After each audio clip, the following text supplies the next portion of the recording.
नमः। ओम श्री गुरुभ्यो नमः। ओम मातृशक्तये नमः। ओम असतो मा सद्गमय तमसो मा ज्योतिर्गमय मृत्योर्मामृतंगमय।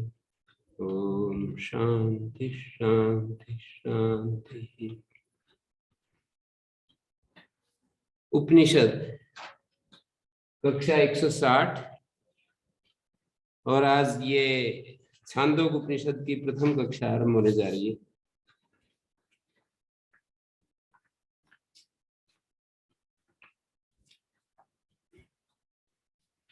इस उपनिषद को आरंभ करने से पहले आचार्य ने जो संबंध भाष्य लिखा है, सबसे पहले प्रार्थना मंत्र है, उसके बाद संबंध भाष्य लिखा है, उसको हम पढ़ेंगे। आप्यायन्तु ममांगानि वाक् प्राणश्चक्षु श्रोत्रमथो बलम इंद्रियाणि च सर्वाणि। मेरे समस्त शरीर के जो अंग हैं, सारे अंग हैं, वो बढ़ते चले जाएं।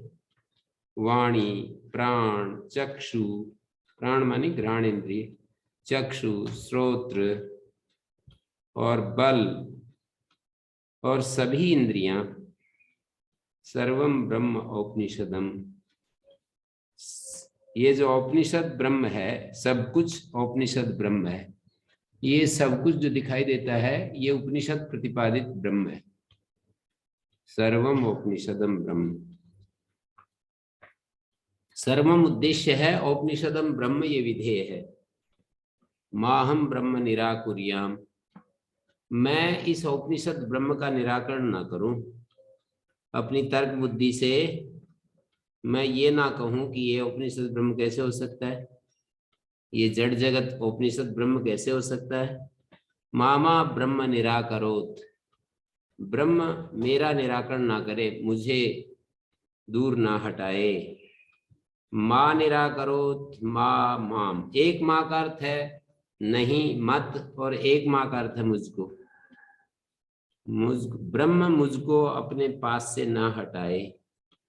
अनिराकरणम अस्तु, परस्पर अनिराकरण रहे। अनिराकरणम मे अस्तु, मेरे लिए भी अनिराकरण हो। तदात्मनि निरते, ये उपनिषद सुधर्मा। आत्मनिरत होने, आत्मनि निरते मई, मेरे आत्मनिरत होने पर जो उपनिषद में धर्मों का प्रतिपादन किया है, ते मई संतु ते मई संतु, वो मेरे में आश्रय पाए, वे मुझ में ठहर जाएं, आश्रय पाए। ओम शांति शांति शांति। इस प्रकार मैं त्रिविध शांति की प्रार्थना करता हूं, आध्यात्मिक, आधिभौतिक, आधिदैविक।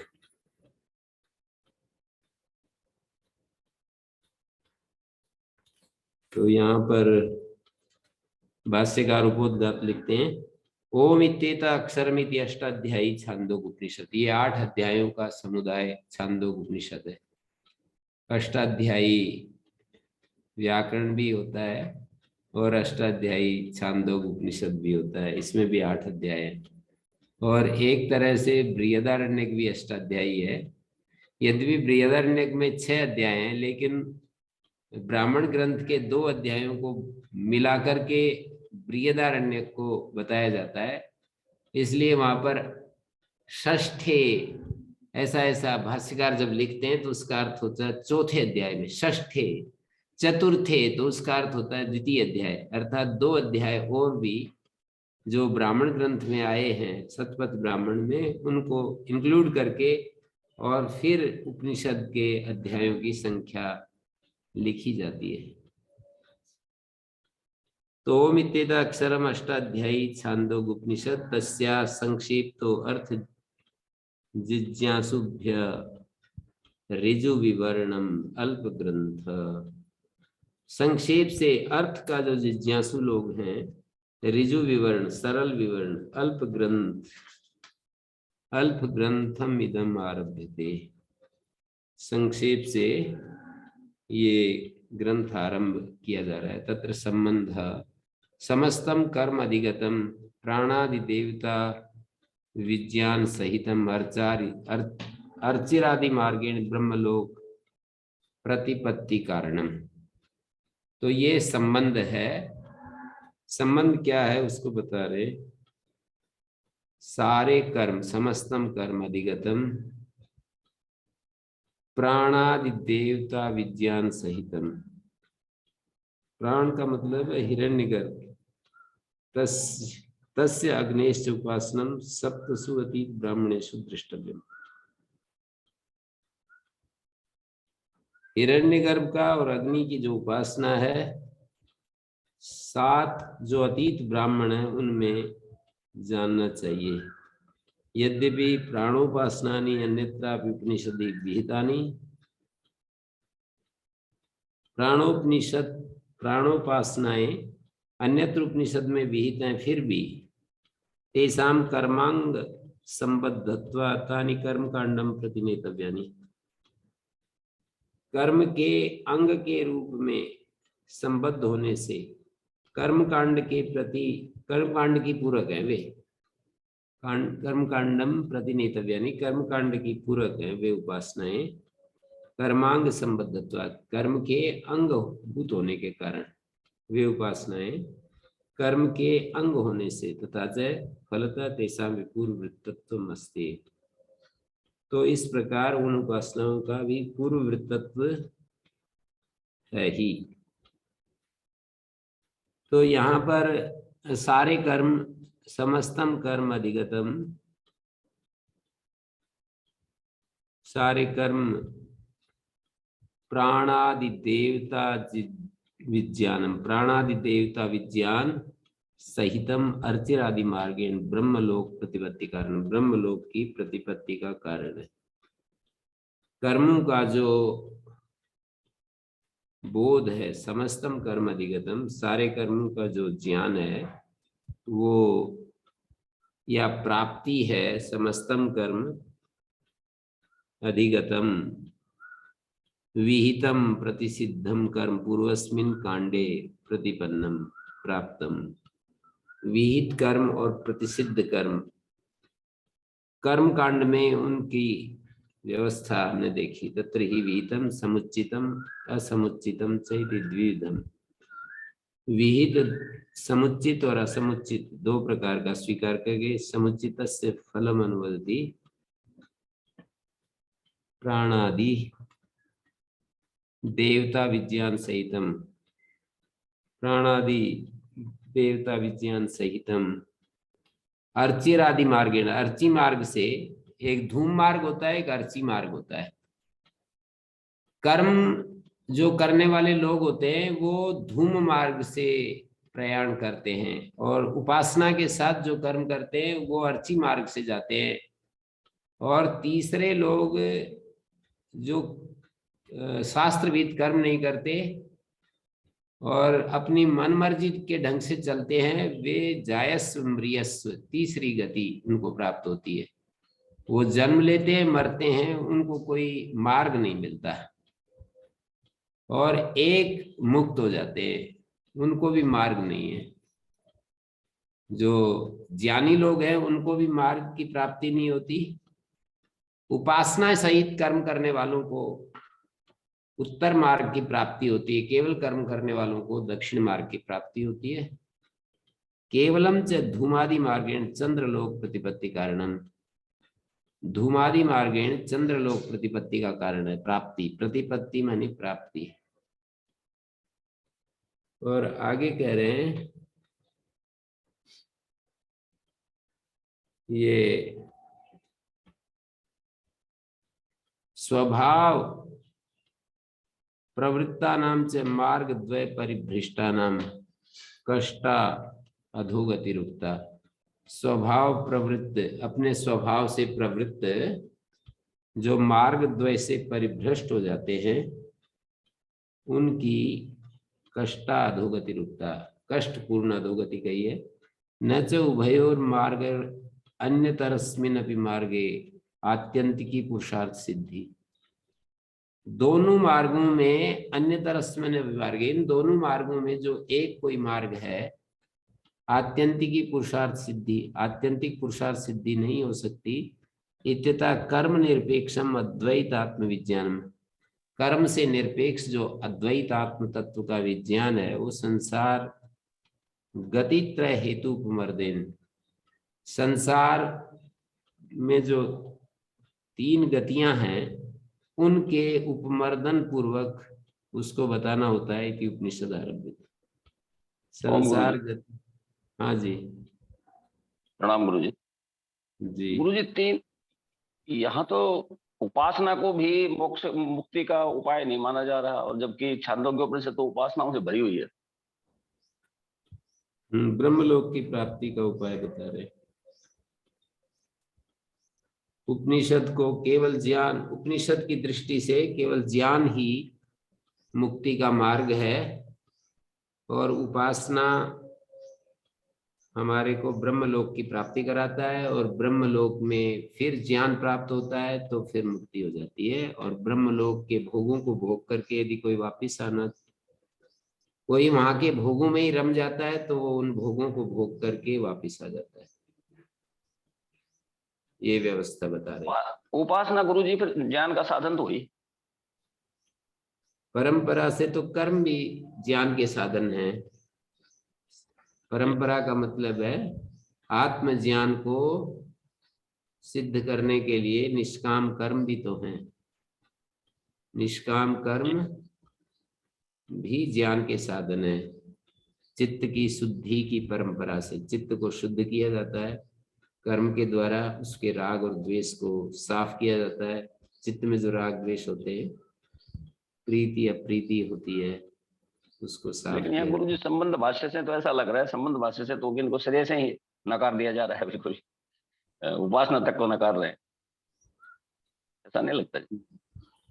महर्षि दयानंद ने लिखा है सत्यार्थ प्रकाश के पहले समोल्लास में कि जी तात्पर्य, योग्यता, आसक्ति, आकांक्षा, ये वाक्यार्थ निर्णय में चार कारण होते हैं। जो इनको ठीक से समझेगा उसको मैं जो कह रहा हूँ उसका अभिप्राय ज्ञात होगा, नहीं तो यूं ही गोते खाते रहोगे। जी उन्होंने उन्होंने उनकी भाषा सुनाई है मैंने, नहीं तो जी ऐसे ही गोते खाते रहोगे।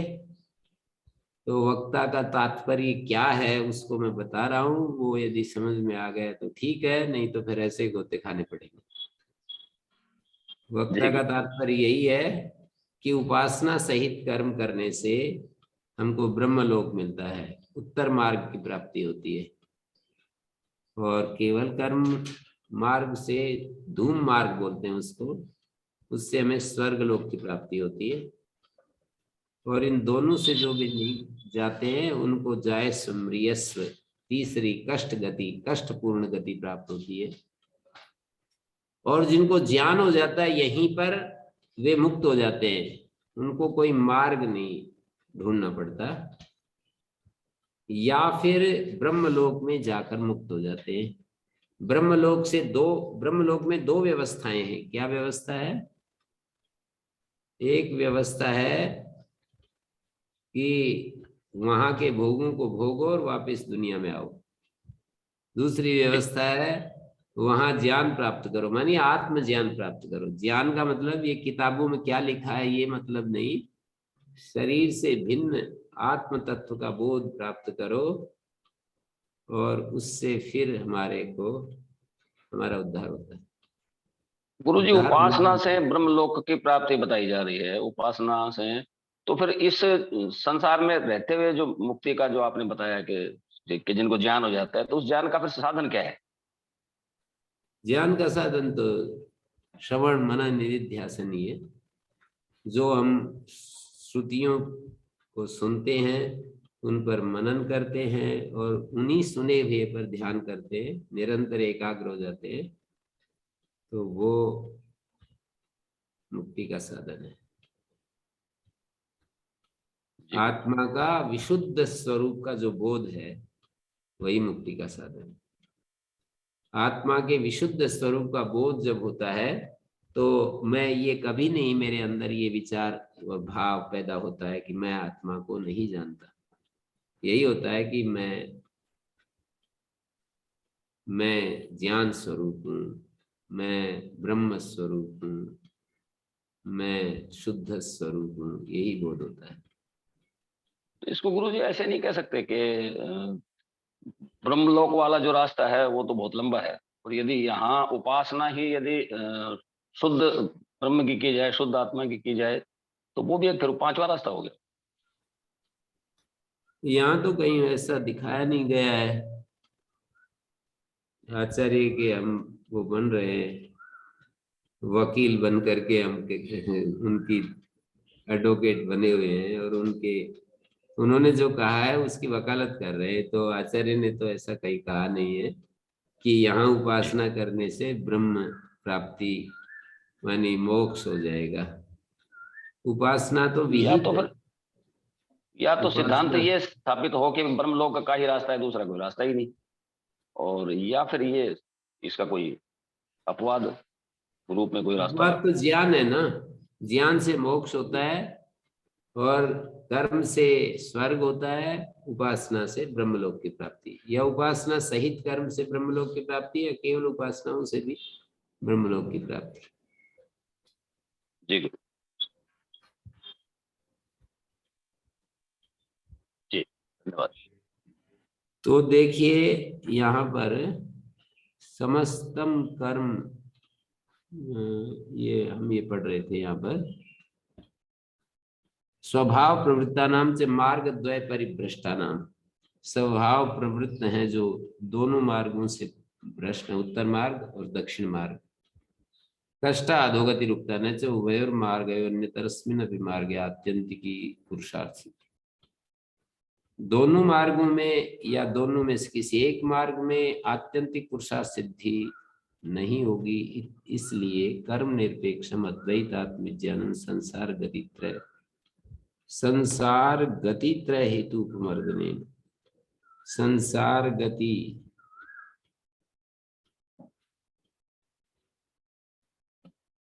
मतलब कर्म वशाद आत्यंतिक पुरुषार्थ प्राप्ति नहीं होगी।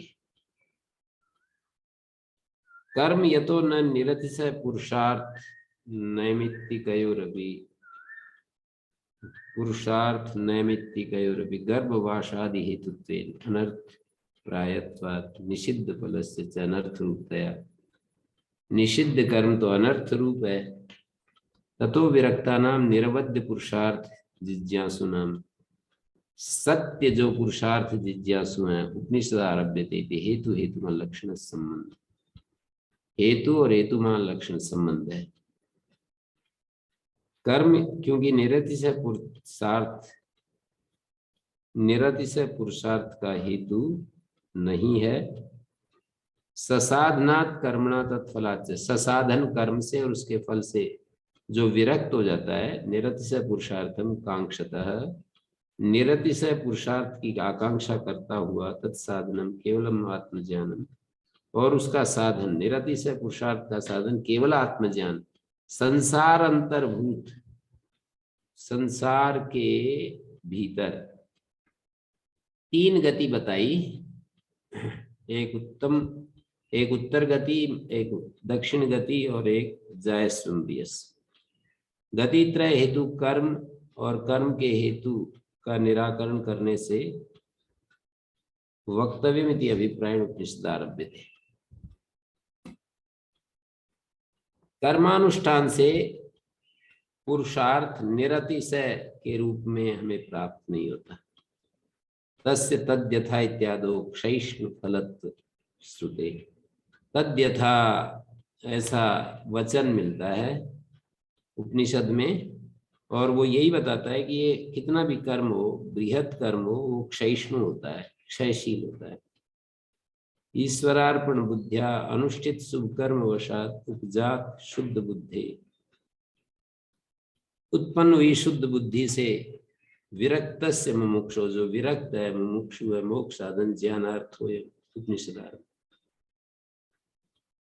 ये बहुत ज्यादा सुनने पढ़ने के बाद ये निश्चय हो पाया कि ज्ञान, ये आत्मज्ञान ही हमारे लिए परम निरतिशय सुख प्रदान कर सकता है, निरतिशय शांति दे सकता है, अच्छी अच्छी बातों से भी सुख मिलता है, पर वो हमारे लिए परम शांति, अंतिम शांति के कारण नहीं बनेगी।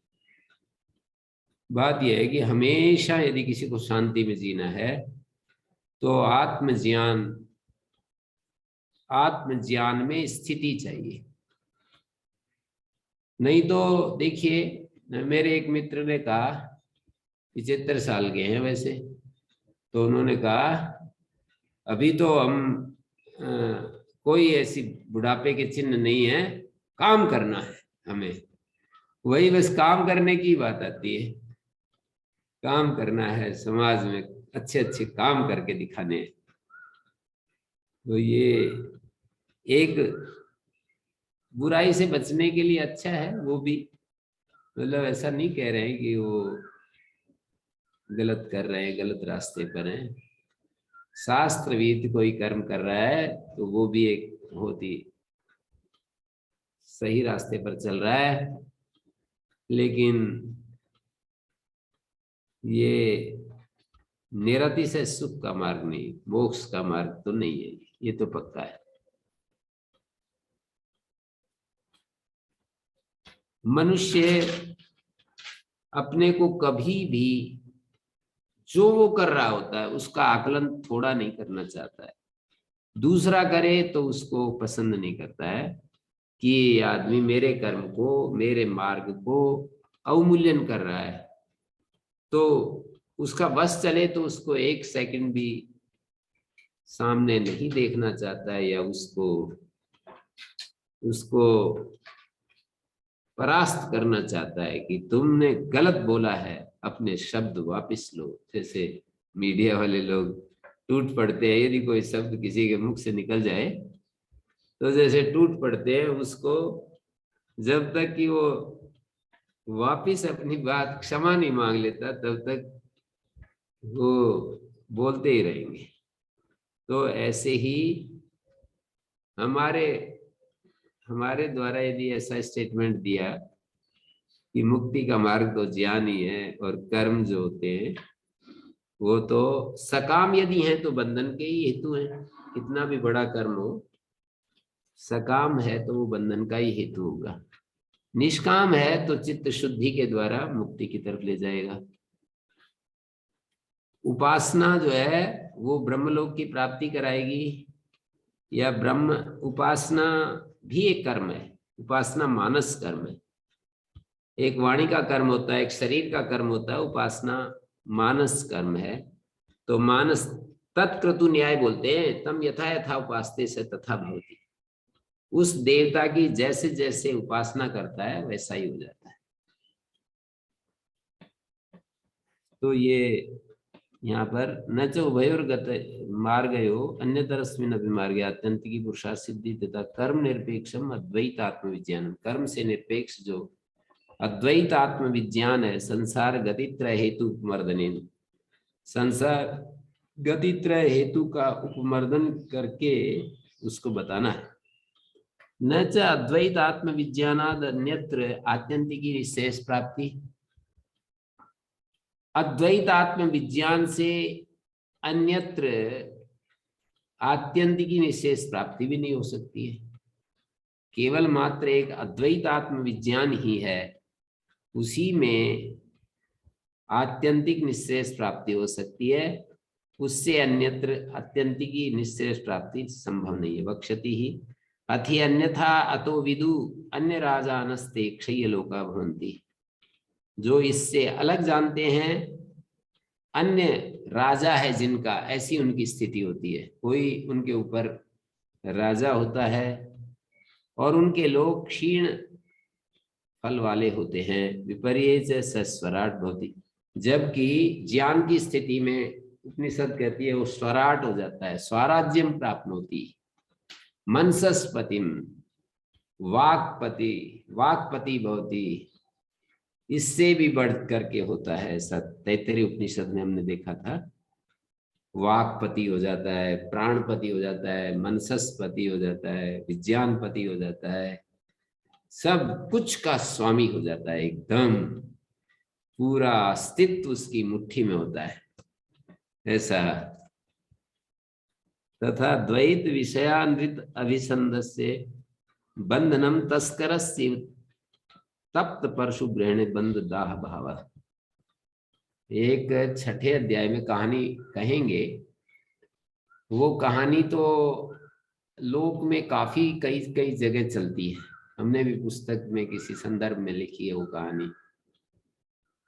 हमारे एक आर्य समाज के विद्वान हुए हैं पंडित युधिष्ठिर मीमांसक, उन्होंने भी वो कहानी दी है कि कोई गलती कर लेता था आचरण संबंधी, तो उस गांव के लोग सब इकट्ठे होते थे और उसको कहते थे कि परीक्षा दीजिए।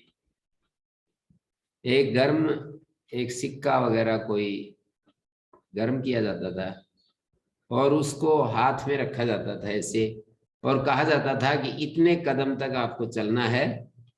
यदि आपका हाथ जल जाता है तो आप दोषी हैं, और आपका हाथ नहीं जलता है तो आप निर्दोष हैं। और निर्दोष होता था तो उसको छोड़ दिया जाता था, दोषी होता था तो उसको दंडित किया जाता था, जैसी उनकी अपनी मर्यादा व्यवस्था जो भी था। तो उपनिषद में भी ये कहानी आती है छठे अध्याय में कि जैसे कोई सत्य प्रतिज्ञ होता है और कोई झूठा होता है, तो कहते हैं राज कर्मचारी उस किसी व्यक्ति को, किसी तस्कर को, किसी चोर को पकड़ कर लाते हैं राजसभा में, और वहां पर कहते हैं कि इसने चोरी की है। वो कहता है मैंने तो नहीं की है। तो उनको आदेश देते हैं बड़े कर्मचारी छोटों को कि हाँ, वो तुरंत कहते हैं कि परशु गर्म करो। वो कहता है कि जी मैंने नहीं की। वो अधिकारी जो हैं, जो उसको पकड़ करके लाए हैं, वो तो उसको शिकायत करते हैं अपने बड़े अधिकारी के सामने कि इसने गलती की है जी। वो कहता है मैंने तो नहीं की है जी। तो बड़ा अधिकारी कहता है कि परशु खींच दो, परशु गर्म करके इसके हाथ में दे दो, अभी पता चल जाता है। माने लोहे को गर्म करो और इसके हाथ में रख करके यदि इसका हाथ जल जाता है तो ये वास्तव में दोषी है, और नहीं जलता है तो ये निर्दोष है। ऐसे परीक्षा करते थे, बड़ी मुश्किल पड़ जाती होगी है? तो हमने भी पहले लिखा है ऐसा कि पुस्तक में कि उसका जो मन का निसंशय अवस्था का जो लेवल है वो इतना हाई होता है जब कोई गलती नहीं करता ना, तो उसमें इतना हाई लेवल का विश्वास होता है कि भाई ठीक है पकड़ा दीजिए, ऐसे बोलता है वो। हाँ, परशु हाथ में गर्म करके दे दीजिए, कुछ नहीं होगा मेरा। ऐसे हाई लेवल के विश्वास का वो फल होता है। तो कहें कि वो हाई लेवल का विश्वास तो दोषी भी व्यक्ति कर ले, दोषी व्यक्ति कर ही नहीं सकता। दोषी व्यक्ति उस पक्के विश्वास में जा ही नहीं सकता, कितना भी अपने को वो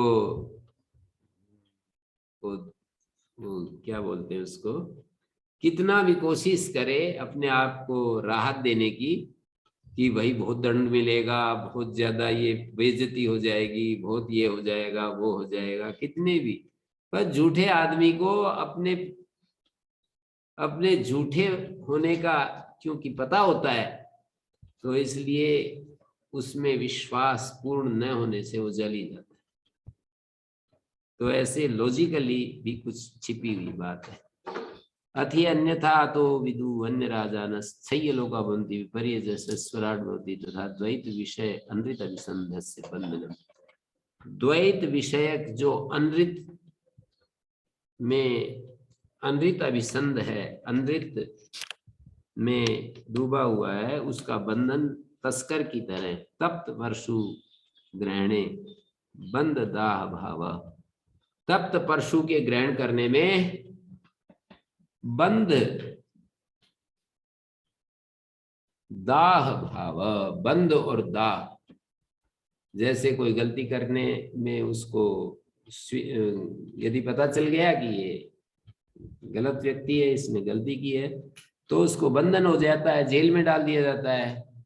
जैसे कि तप्त परशु को पकड़ने से उसका हाथ जल जाता है। जो व्यक्ति दोषी है उसका हाथ तो जलेगा, क्योंकि उसके अंदर वो हाई लेवल विश्वास का, कॉन्फिडेंस का हाई लेवल जो चाहिए वो आ नहीं सकता है।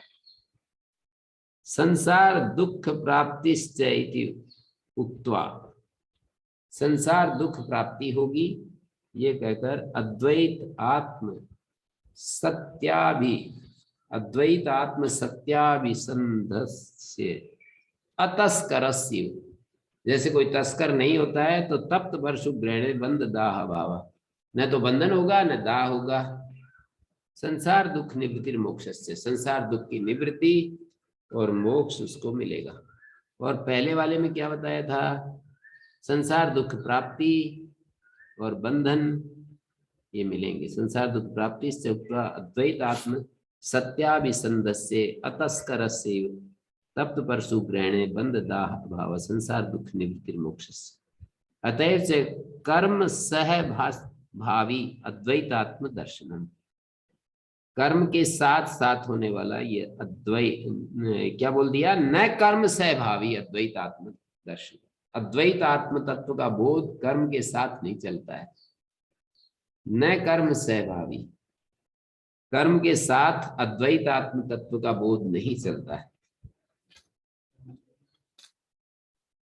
कर्म जो होते हैं वो उनकी दिशा अलग है, अद्वैत आत्म तत्व का बोध अलग दिशा वाला है। जिसको कर्म करने हैं, कर्म का फल लेना है, उसको शरीर के साथ तादात्म्य प्राप्त करना होता है, उसको शरीर में आकर के कर्म करने होते हैं। और अद्वैत आत्म तत्व का ज्ञान करने के लिए शरीर से ऊपर उठना पड़ता है, शरीर भाव से ऊपर होना पड़ता है।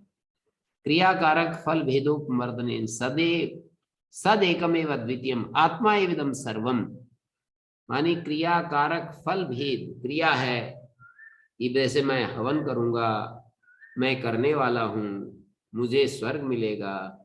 कोई भी क्रियाकारक और फल, तीन चीजें साथ साथ रहेंगी।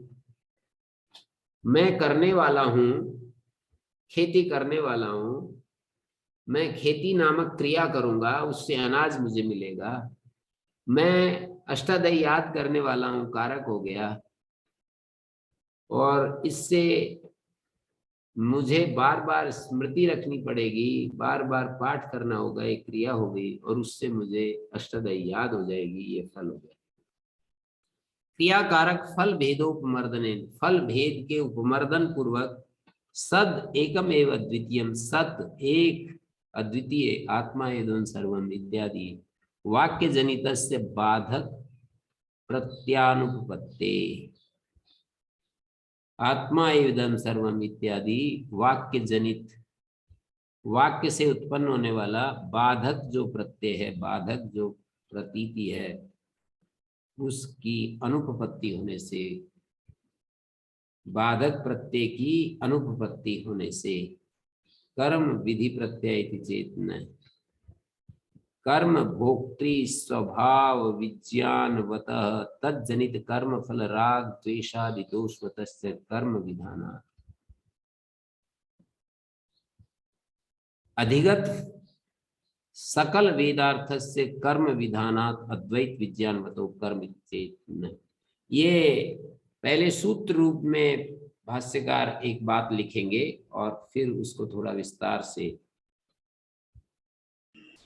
पूर्व पक्ष के रूप में कर्म विधि प्रत्यय इति चेत, इसी सूत्र वचन को पूर्व पक्ष का तरफ से ही ये सूत्र वचन है, उसको खुलासा करके थोड़ा और कहते हैं कर्तृभोक्तृ स्वभाव विज्ञानवता, कर्ता और भोक्ता स्वभाव ज्ञान वाला, तज्जनित कर्म फल राग द्वेषादि दोषवता, और उससे जनित कर्म फल राग द्वेष आदि दोष वाला कर्म विधानात्, कर्म का विधान होने से, दोषवतश्च कर्म विधानात् अधिगत सकल वेदार्थ कर्म विधानात्, जिसने सकल वेदार्थ जान लिया है, कर्म विधानात् अद्वैत ज्ञानवतो भी कर्म, अद्वैत ज्ञानवान को भी तो कर्म हो सकता है, ऐसा प्रश्न कर रहे हैं। जिसको अद्वैत ज्ञान है वो भी तो कर्म कर सकता है। अधिगत सकल वेदार्थ से कर्म विधानात्, कर्म विधान तो उसी के लिए है ना जिसने सर्व संपूर्ण वेदार्थ को जान लिया है। तो अद्वैत ज्ञानवान को भी कर्म विधान हो सकता है। कह रहे हैं कर्म विधि प्रत्यय इति चेत, कर्म का विधान करने वाला प्रत्यय, इसी को खोल रहे हैं। कर्तृभोक्तृ स्वभाव विज्ञान होता है, कर्तृभोक्तृ स्वभाव को जानने वाले, तज्जनित कर्म फल राग द्वेषादि दोषवत, उससे जनित कर्म फल राग द्वेषादि दोषवान कर्म विधानात्, उसको ही तो कर्म का विधान किया है। ऐसा जो होता है कर्ता और भोक्ता स्वभाव विज्ञान वाले को ही कर्म विधान होता है। तज्जनित कर्म फल राग द्वेषादि दोषवता कर्म विधानात्, अधिगत सकल वेदार्थ से कर्म विधानात्, संपूर्ण वेदार्थ को जानने वाले को ही कर्म विधान होता है। अद्वैत ज्ञानवतो भी कर्म चेत न, कर्माधिकृत विषयस्य कर्तृभोक्त्यादि ज्ञानस्य स्वाभाविकस्य सद एकमेव द्वितीयम् आत्मा एव इदं सर्वमिति अनेन उपमर्दितत्वात्। कर्माधिकृत विषय से कर्माधिकृत विषय जो कर्तृभोक्त्यादि ज्ञान है, कर्म के लिए अधिकृत विषय जो कर्तृभोक्त्रादि ज्ञान स्वाभाविक जो कर्तृभोक्त्रादि ज्ञान से सद एकमेव द्वितीयम, सद एकमेव द्वितीयम आत्मा एवं सर्वमित्यनेन उपमर्दितः। कर्म अधिकृत विषय से कर्तृभोक्त्रादि जो ज्ञान है स्वाभाविक, जो अनादिकाल से चला आ रहा है, वो सदैकमेव द्वितीयम आत्मा इदं सर्वम, इसके द्वारा उपमर्दित हो जाने से, मतलब वो सदैकमेव द्वितीयम आत्मा इदं सर्वम, इस ज्ञान के द्वारा वो जो स्वाभाविक कर्तृभोक्त्यादि जो विज्ञान था, स्वाभाविक विज्ञान था जो कर्माधिकृत विषय में कि ये काम इसको करना है, वो उपमर्दित हो जाता है। तस्मात् अविद्यादि दोषवता एव कर्माणि विधीयन्ते, इसलिए अविद्यादि दोषवान को ही कर्मों का विधान है। जो अविद्यादि दोष युक्त है ना, उसको अवश्य कर्म करने चाहिए। कई लोग बहुत ही ऐसे लगता है कि ये एटम बम छोड़ रहे हैं हमारे ऊपर। जो लोग कर्म करने वाले लोग होते हैं और वो ये मानते हैं कि कर्म ही जीवन के लिए एक अंतिम डेस्टिनेशन है, अंतिम जीवन का सत्य है, अंतिम जीवन का प्राप्तव्य है, ऐसा जो मानते हैं, और उनके सामने ये भाषा कि अविद्यादि दोषवान को ही कर्म विधान किए जाते हैं, तो उनका कहना होता है कि अच्छा ये तो मूर्ख समझते हैं हम लोगों को। आचार्य शंकर कर्म करने वाले लोगों को मूर्ख समझते हैं। ये मूर्ख और विद्वान की बात नहीं है यहाँ पर। अविद्यादि दोषवान का मतलब अविद्या, अस्मिता, राग, द्वेष, अभिनिवेश जो क्लेश होते हैं, उन क्लेशों के बचे रहने पर कर्म का विधान है, ये इसका तात्पर्य है। मूर्ख वाली बात यहाँ पर हम अतिरिक्त अपनी तरफ से आरोपित कर लेते हैं इस भाषा को देखकर, ऐसा नहीं है। ओम आचार्य जी। हाँ जी, आचार्य जी स्वयं शंकराचार्य जी ने तो बहुत कर्म किए, इतना सारा ये सब लिखा है, कितने भाष्य लिखे, कितना कर्म किया उन्होंने। तो इनके कर्म की परिभाषा ही अलग है ना, यही तो जी दिक्कत क्या? हो रही है। इनका जो कर्म है वो एक तो जिन कर्मों को अधिकारी के रूप में वेदों में विधान किया है उनको ही ये कर्म कहते हैं। जो हमें फल इच्छा से प्रेरित होकर के कर्म किए जाते हैं उनको ही कर्म कहते हैं। जो कर्म फल की इच्छा से रहित होकर के जाते हैं उनका नाम ही कर्म नहीं रखते। जी जी, फिर ठीक है जी। उद्देश्य जिनका कोई फल प्राप्ति का उद्देश्य है और फिर जो कुछ कर्म किए जाते हैं उनको ही कर्म नाम रखते हैं। अविद्यादि दोष बताए। ये बात तो सैकड़ों बातें हैं जो मेरे को भी समझ में नहीं आती थी, और ये बातें अब धीरे धीरे बुद्धि में बैठने लगी कि वास्तव में तो कितनी गहरी गहरी बातें हैं जो कि आदमी न समझते।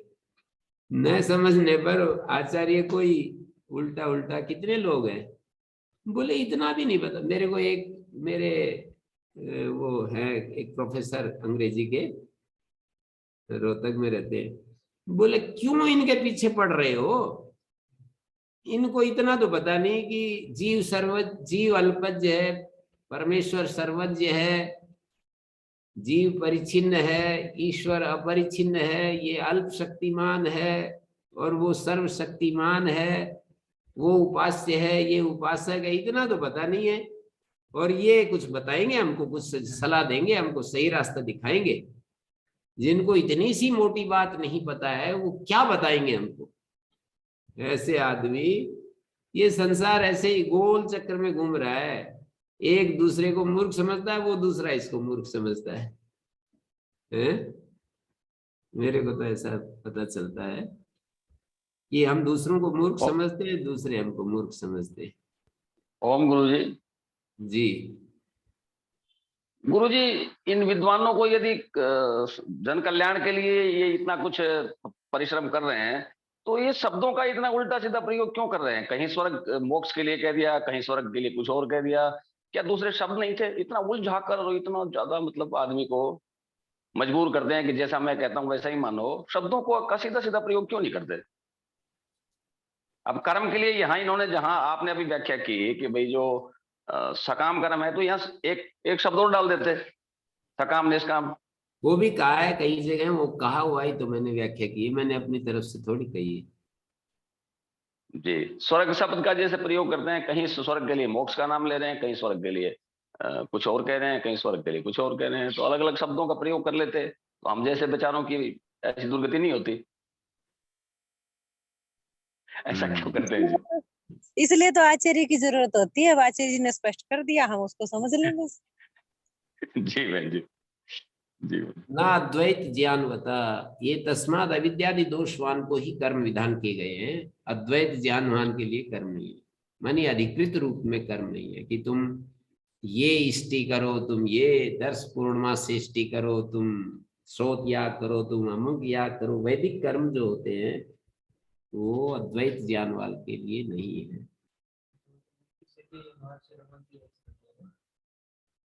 अद्वैत ज्ञानवान को तो महर्षि रमण की तरह बस शांत होकर के बस आत्मा में बैठे रहना है। अतएव ये वक्षति सर्वे ते पुण्य लोका भवन्ति। अभी मैं भी अज्ञान अविद्या आदि क्लेश अभी बाकी बचे हैं, तब तक ही मैं ये पढ़ने पढ़ाने का काम कर रहा हूँ। जिस दिन मुझे ये हो जाएगा ना, श्री अरविंद ने तो ऐसा ही किया ना, जब तक वो क्या था, बहुत सारे ग्रंथ लिखे हैं, 30-35 हजार पृष्ठ लिख डाले पांडिचेरी पहुंचने के बाद। जिस दिन आत्मज्ञान हुआ, मिलना बंद और बात करना बंद लोगों से, और एक कमरे में रहने लगे। 24 वर्ष तक एक ही कमरे में रहते रहे। जिस दिन ज्ञान हुआ, बस स्वामी हरिहरानंद आरण्य एक सांख्याचार्य हुए हैं, तो वो दो तरह की व्यवस्था देखी मैंने। पहले तो खूब लिखते बोलते पढ़ते थे ही, फिर बीच में जंगल में चले गए, फिर कई साल जंगल में रहे, फिर अपना एक मठ बनाया, कृत्रिम गुफा बनाई, उसमें रहने लगे। तो जब उनको निश्चय हो गया तो एक कृत्रिम गुफा में रहने लगे। तो ऐसा होता है। दूसरा भी एक तरीका है, महर्षि दयानंद जंगलों में घूमते रहे, खोज करते रहे, फिर उनको ये आया कि ये बेचारे कितने दीनहीन, कितने उसमें घूम रहे हैं अज्ञान में, इनको राह दिखानी चाहिए। तो ऐसे लोगों को वो व्यावहारिक विद्याएं, कैसे राजा होना चाहिए, कैसे प्रजा होनी चाहिए, कैसा क्या होना चाहिए सब, और संकेत मात्र आत्मज्ञान का भी उपदेश दे दिया। जो जितना अधिक उन्होंने व्यवहार विद्या का दिया है उपदेश, आत्म विद्या तो उसके तुलना में बहुत ही थोड़ा दिया है।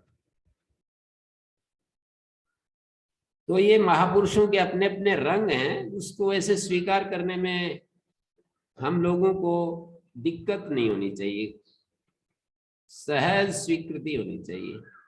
अलग अलग फूल खिले हुए होते हैं ना जैसे, तो हम ये प्रश्न नहीं करते कि ये फूल ऐसा क्यों है, वो ऐसा है, वो ऐसा है। सारे फूलों को सहज रूप से स्वीकार करना होता है।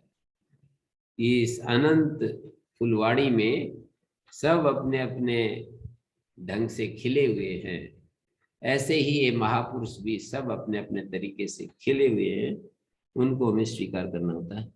तत्र एतस्मिन् अद्वैत विद्या प्रकरणे, अद्वैत विद्या प्रकरण में अभ्युदय साधनानि उपासनानि, अभ्युदय साधन, अभ्युदय के साधन, क्योंकि इनमें सारे लौकिक फलों की चर्चा होती है। जो ऐसा करता है उसको ये मिलता है, वो मिलता है, ऐसा कहते हैं।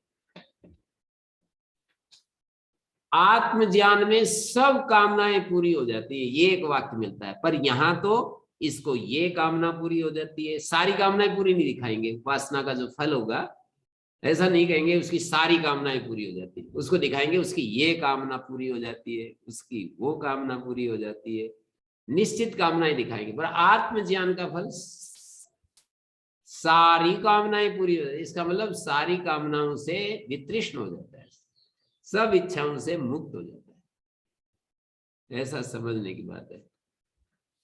तो तत्र एतस्मिन् अद्वैत विद्या प्रकरणे अभ्युदय साधनानि उपासनानि उच्यन्ते कैवल्य सन्निकृष्ट फलानि, कैवल्य के सन्निकृष्ट फल वाली, सन्निकृष्ट नजदीक फल वाली ये उपासना है, कैवल्य के नजदीक फल वाली। अद्वैत, अद्वैतात ईसद विकृत ब्रह्म विषय, अद्वैत से थोड़ा नीचे जो विकार युक्त ब्रह्म विषय हैं, मनोमया प्राण शरीरा, जैसे कि सांडिल्य विद्या में आए, इत्यादि कर्म समृद्धि फलानी, कर्मांग संबंधी, कर्म की समृद्धि रूप फल वाली उपासनाएं,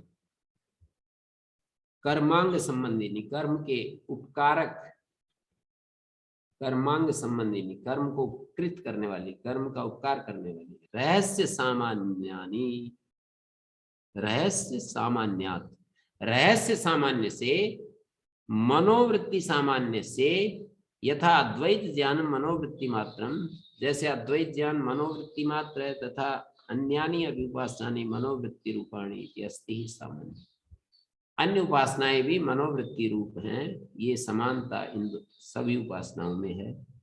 कस्तरी अद्वैत ज्ञान उपासना नाम से विशेषा, ये अद्वैत ज्ञान का और उपासनाओं में भेद क्या है, विशेष माने भेद क्या है। मतलब इन्होंने ये कहा कि इस अद्वैत विद्या प्रकरण में अभ्युदय साधन उपासनाएं कही गई हैं, सांडिल्य विद्या आदि में गायत्री विद्या और वैश्वानर विद्या, ये सब उपासनाएं यहाँ पर कही गई हैं। कैवल्य सन्निकृष्ट फलानी, कैवल्य के नजदीक फल वाली, अद्वैतात, अद्वैत ज्ञान से, ईसत नी, थोड़ा सा, विकृत ब्रह्म विषयानी, मनोमया प्राण शरीर इत्यादि कर्म समृद्धि फलानी, कर्मांग संबंधी उपासनानी है, ये उपासनाएं हैं। तो उसको बता रहे हैं आगे कह रहे हैं, रहस्य सामान्य से, मनोवृत्ति सामान्य से, यथा अद्वैत ज्ञानम मनोवृत्ति मात्रम, अद्वैत ज्ञान मनोवृत्ति मात्र है, तथा अन्यानि उपासनानि मनोवृत्ति रूपाणी अस्ति सामान्य, अन्य उपासनाएं भी मनोवृत्ति रूप है। कस्तरी अद्वैत, ये प्रश्न उठाया, अद्वैत ज्ञान का उपासनाओं का क्या वो है, भेद क्या है। सुनो भेद, स्वाभाविकस्य आत्मनि अक्रिये अध्यारोपितस्य कर्त्राधिकारक क्रियाफल भेद विज्ञानस्य निवर्तकम अद्वैत विज्ञानम, ये अद्वैत विज्ञान इन सब को हटा देता है। इसको स्वाभाविकस्य आत्मनि अक्रिये अध्यारोपितस्य, स्वाभाविक रूप से अक्रिय आत्मा में, जो अक्रिय आत्मा है उसमें स्वाभाविक अध्यारोपित जो कर्त्राधिकारक क्रियाफल भेद है, उसका ये निवर्तक हो जाता है। स्वाभाविक का मतलब है यहाँ जो सदा से चला आ रहा है, ओम गुरु जी। स्वरस्वाही बोलते हैं ना। हाँ जी गुरु जी इसमें यहीं पर दोनों बातें एक दूसरे के विरुद्ध लग रही है। एक जगह तो कह रहे हैं कि वो थोड़ा सा विकारी ब्रह्म की बात हो रही है, और यहाँ आत्मा को फिर निर्विकार बताया जा रहा है, अक्रिय बताया जा रहा है। तो दोनों चीजें एक साथ कैसे संभव होंगी? आत्मा तो अक्रिय ही होता है। फिर वहां ईसद विकृत क्यों कह रहे हैं दूसरे शब्द? वो ईसद तो विकृत ब्रह्म। हाँ ये तो ठीक ही कह रहे हैं। जो सगुण ब्रह्म है, जो अपर ब्रह्म है, वो तो यही है कि ब्रह्म जब इसके साथ मिला हुआ है उपाधि के साथ, तो विकारी है। विकार गुरु जी तो उपाधि में हो रहा है या ब्रह्म में हो रहा है, ये समझ में आज तक नहीं आया। आएगा, लगे रहो 101 साल तक। मैं तो एक ही उत्तर दूंगा 101 साल तक की धैर्य। पर आपका थोड़ा समय बचा है अभी, अगला जी जन्म गुरु भी जी। देना पड़ेगा इसके लिए। अगला जी जन्म गुरु भी जी। जाना पड़ेगा और सारी इच्छाएं हटानी पड़ेंगी। अभी अभी आप देखेंगे कि आप अकेले, जब उपनिषद से अकेले होते हैं तो लौकिक चर्चाएं होने लगती हैं, तो ये सब बंद करनी पड़ेगी। लौकिक चर्चाएं बंद, वो ऐसा है ये ऐसा है, तुलनाएं करने लगते हैं दूसरों की, परस्पर जो है तुलना करते हैं। और ये इतने स्पष्टता से ऐसे कौन कहेगा? आपको क्या लेना देना है कहने वाले को कि मैं क्यों बुरा नहीं गुरु जी, कह जिसको रहा हूँ? समझने के लिए अध्ययन कर रहे हैं या जो कुछ प्रयास कर रहे हैं, अब वहीं यदि विरुद्ध बात मिलती है तो फिर क्या करें? बुद्धि में तो ये बात आएगी। हाँ तो उसको धैर्य छोड़ो मत, वो तो आप में गुण है ही धैर्य न छोड़ने का। और 101 साल तक लगे रहो, बहुत सारी चीजें आई हैं, वैसे और भी आ जाएंगी। ये जी आप स्वयं भी कहते हो कि बहुत सारी चीजें तो आ गई समझ में। जी। यदि आप सच्चे हैं तो आपकी ही सुनी हुई बात मैं दोहरा रहा हूँ कि बहुत सारी चीजें तो आ गई, कुछ कुछ नहीं आ रही है, तो जो नहीं आ रही वो भी आ जाएगी। केवल धैर्य रखो और लगे रहो, यही बात कही जी जाएगी। कहते हैं स्वाभाविक से आत्मनि अक्रिय। अक्रिय जो आत्मा है उसमें अध्यारोपित जो स्वाभाविक कर्ताधिकारक क्रियाफल भेद विज्ञान से, कर्ताधिकारक क्रिया और फल भेद विज्ञान उसको हटा देता है अद्वैत विज्ञान। रज्ज्वादौ इव सर्पादि अध्यारोप लक्षण विज्ञान से, जैसे रज्जु में सर्पादि का अध्यारोप कर देते हैं हम अज्ञान के कारण। अध्यारोप लक्षण ज्ञान से रज्ज्वादि स्वरूप निश्चय, रज्जादि स्वरूप का निश्चय यदि हो गया, रज्ज्वादि में सर्पादि अध्यारोप लक्षण ज्ञान से रज्ज्वादि स्वरूप निश्चय प्रकाश के, पर वो निश्चय तो प्रकाश के कारण होगा। जैसे हमारे को यदि प्रकाश मिल जाए तो क्या होगा? रज्जु रज्जु दिखाई देगी, सर्प जो दिख रहा था वो चला जाएगा। प्रकाश के कारण से हमको रज्जु में सर्प भ्रांति हो रही थी, प्रकाश के कारण से रज्जु साफ रज्जु दिखाई देने लगी, तो उसमें जो सर्प भाव प्रतीत हो रहा था वो तुरंत चला गया। जैसे हमारे आंख में 2 चंद्रमा दिखाई दे रहे थे, किसी रोग के कारण से रोग चला गया तो 2 चंद्रमा से 1 चंद्रमा दिखने लगा। तो ऐसे ही ये सारा है खेल। रज्ज्वादो सर्पादि अध्यारोप लक्षण ज्ञान से, सर्पादि अध्यारोप लक्षण जो ज्ञान है वो ज्ञान रज्ज्वादि स्वरूप निश्चय प्रकाश निमित्त। सर्पादि अध्यारोप लक्षण ज्ञान से, सर्पादि अध्यारोप लक्षण जो ज्ञान है रज्ज्वादि स्वरूप निश्चय प्रकाश निमित्त। अध्यारोप लक्षण ज्ञान के रज्ज्वादि स्वरूप का निश्चय वो प्रकाश निमित्त है। उपासनम तो यथा शास्त्र समर्पितम, शास्त्र जैसे हमें बता रहा है किंचित आलम्बन उपादाय, कुछ आलम्बन को लेकर के, तस्मिन समान चित्त वृत्ति संतान करणम, उसमें समान चित्त वृत्तियों को लगातार चलते रहना, तद विलक्षण प्रत्या अनंतरितम, उससे विलक्षण जो ज्ञान है वो बीच में नहीं आना चाहिए। ये है उपासना। ये तो ज्ञान तो 1 सेकंड में हमारा अज्ञान हटता है। जब प्रकाश आता है तो रज्जु में जो सर्प भ्रांति थी वो 1 सेकंड में हटती है। पर ये जो उपासनाएं हैं, जैसा हमने शास्त्र के अनुसार उसको किया है, तो कुछ आलम्बन लेकर के समान चित्त वृत्ति काल तारतम्य चलते रहना चाहिए, और उससे विलक्षण जो प्रत्यय है वो से अनंतरित होनी चाहिए, वो बीच में नहीं आना चाहिए। तानी एतानी उपासनानि सत्व शुद्धि करत्वेन, ये उपासनाएं अंतःकरण की शुद्धि करने वाली हैं। वस्तु तत्वाभासकत्वात्, वस्तु तत्व के अवभाषक होने से अद्वैत ज्ञानोपकारकाणी आलम्बन विषयत्वात्, अद्वैत ज्ञान की उपकारक है ये उपासनाएं, अद्वैत ज्ञान की तरफ हमको ले जाती है। जैसे कर्म ले जाते हैं, शारीरिक कर्म ले जाते हैं, वाचिक कर्म ले जाते हैं, ऐसे मानसिक कर्म भी ले जाते हैं। तो यहाँ पर सर्वथा ऐसा नहीं कह रहे हैं कि हमारे अद्वैत ज्ञान में इनका कोई उपयोग नहीं है। वही लिखा है, ये उपासनाएं सत्व शुद्धि के माध्यम से, सत्व शुद्धि करते वस्तु तत्वाभासकत्व, वस्तु तत्व का उभाषक, यथार्थ तत्व का उभाषक होने से अद्वैत ज्ञान उपकारक, अद्वैत ज्ञान के उपकारक होती हैं। आलम्बन विषयत्वात् सुसाध्यानि चैति पूर्वम उपन्यस्यन्ते, सुसाध्य होने के कारण पहले उनका उपन्यास किया जाता है। पहले का मतलब 5 अध्यायों में उपासनाओं का पहले चर्चा है। तत्र कर्माभ्यास से दृढ़ीकृतत्वात् कर्म परित्यागेन उपासने एव दुःखम चेता समर्पणम कर्तुमिति कर्मांग विषयम एव तावत् आदौ उपासनम उपन्यस्यते। कर्माभ्यास से दृढ़ीकृतत्वात्, कर्माभ्यास तो बहुत दृढ़ है, हरेक को अनादिकाल से चला रहा है कर्माभ्यास। दृढ़ीकृतत्वात् कर्म परित्यागेन उपासने एव दुःखम चेता समर्पण कर्तुम, उपासन में चित्त का समर्पण करना दुख रूप है। कर्म परित्यागेन, कर्म को छोड़कर उपासना में अपने चित्त को लगा देना ये मुश्किल काम है।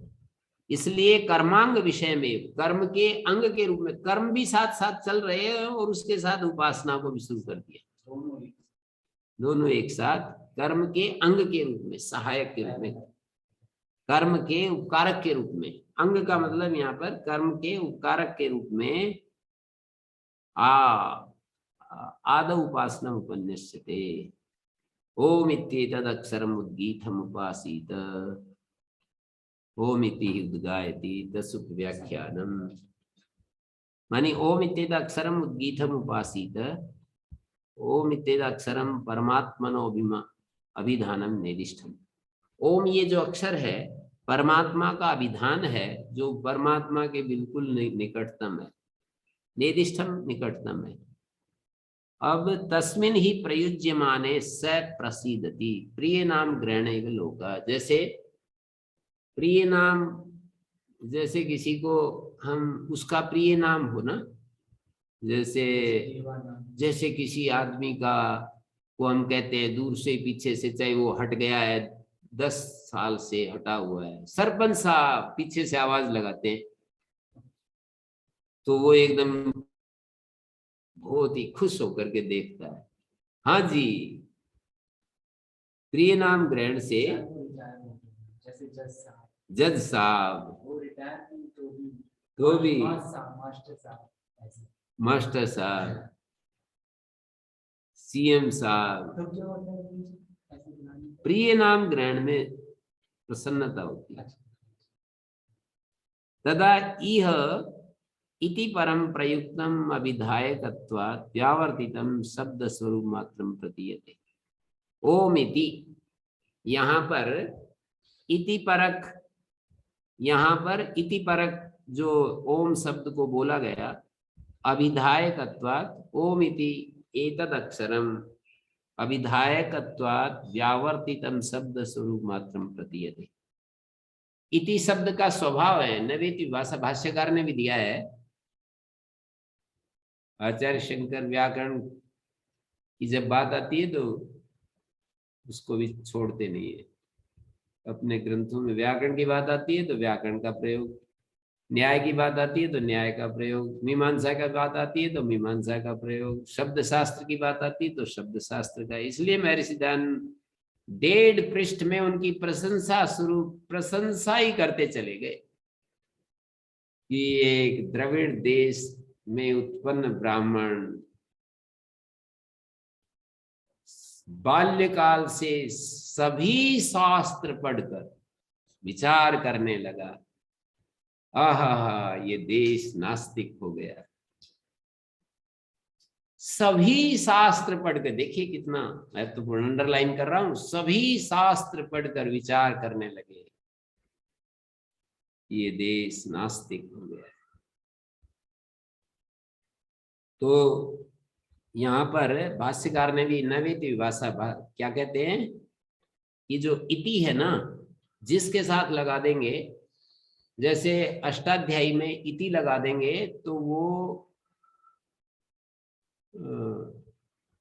अर्थ बोधक हो जाता है। यदि इति नहीं लगाते तो वो शब्द स्वरूप का बोधक होता है, स्वम रूपम शब्द से शब्द संज्ञा, और कहीं इति लगा दे तो अर्थ बोधक हो जाता है। न इति वा इति ऐसा कर देंगे तो न का जो अर्थ है, वा का जो अर्थ है वो लिया जाएगा। ऐसे तरप तमपो घ वृद्धि राधे सदे गुणा, यहाँ इति नहीं लगाते तो वहां शब्द ही लेंगे।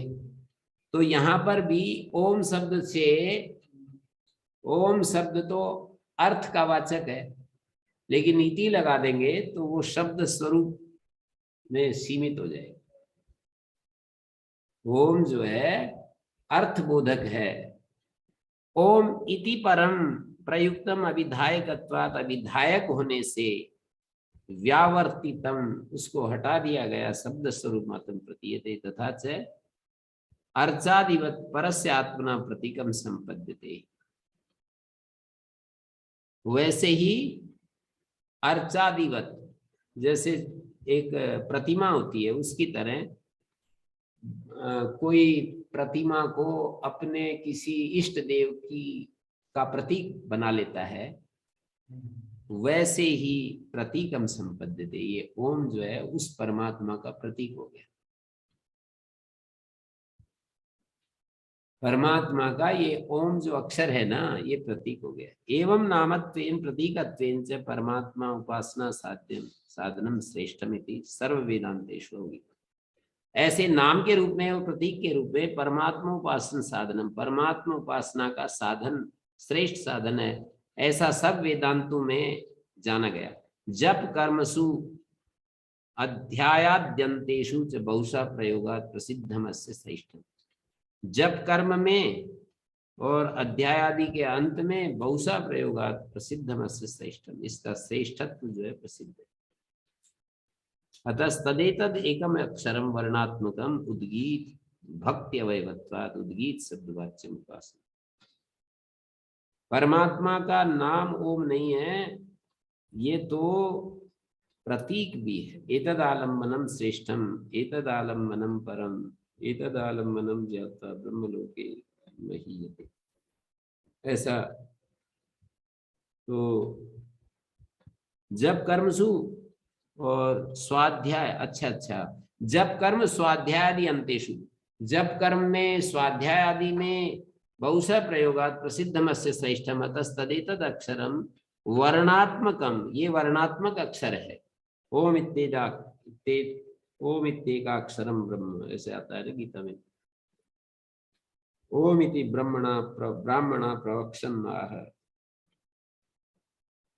एतद अक्षरम वर्णात्मकम उद्गीत भक्ति अवयवत्वात्, उद्गीत भक्ति का अवय होने से उद्गीत शब्दवाच्य उपासित है। उद्गीत शब्दवाच्य है, उद्गीत भक्ति, ये हम बताएंगे इसको, ये उद्गीत भक्ति क्या है। समय पूरा हो रहा है, मैं अभी पूरा करने जा रहा हूँ। कर्मांग अवय भूता ओंकार, कर्मांग के अवय भूत ओंकार में परमात्मा का जो प्रतीक है, दृढ़ाम एकाग्र लक्षणाम गतिम मतिम संतम संत अनुयात। परमात्मा प्रतीक ओंकार में जो कर्मांग का अवय भूत है, दृढ़ एकाग्र लक्षण मति करे, स्वयमेव श्रुति ओंकारस्य उद्गीत शब्दवाच्यत्वे हेतुम आह। स्वयं ही श्रुति ओंकार के उद्गीत शब्द वाच्यत्व में हेतु करिए। ओम इति उद्गायति, ओम इति आरब्ध ही यस्मात् उद्गायति, अतः उद्गीत ओंकार। उद्गीत ओंकार है क्योंकि ओम आरंभ करके ही उद्गाता उद्गान करता है। तस् उपव्याख्यानम तस्य अक्षरस्य उपव्याख्यानम एवं उपासित एवं उपासनम एवं भू एवं विभूत एवं विभूत एवं फलम एवं विभूति एवं फलम इत्यादि कथनम उपव्याख्यानम प्रवर्तते इति वाक्य शेष। ओम इति उद्गायति तस्य उपव्याख्यानम प्रवर्तते, ये अध्याय करेंगे। ओम इत्येत अक्षरम उद्गीतम उपासित। कल फिर चर्चा करते हैं, अभी तो यहीं विराम देते हैं। हाँ, परमात्मा का प्रतीक है ये ओम अक्षर। ओम ये नाम जो हम लिखते हैं बोलते हैं, परमात्मा का प्रतीक है या उसका नाम है। दो चीजें हैं, उसका नाम भी है, उसका प्रतीक भी है।